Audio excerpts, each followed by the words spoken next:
Mana shu texpasportni endi har 5 yilda 2.818.000 so'm to'lov to'lab almashtirib turishimiz kerak bo'lyapti. Bu tizimning asosiy maqsadi nima bilasizmi? Yo'q joydan, havodan yangi to'lov joriy qilib, demak xalqdan 2.818.000 so'mni olish. O'zbekistonda o'rtacha 5 million dona avtomobil mavjud. Endi har 5 yilda 1 million dona avtomobil o'rtacha yiliga texpasportni almashtirishni hisobga olsak, bu yiliga 2 trillion 818 milliard so'm pul xalqni chunchagidan kissasidan ketyapti deganini bildiryapti.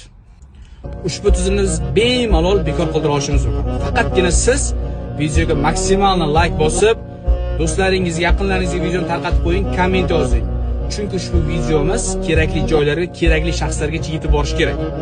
Hurmatli Ichki ishlar vaziri Aziz Tashpo'latov, sizni tungi 12:01 gacha xalq dardini eshitib, ichim berayotganingizni ko'rib turibmiz bemalol.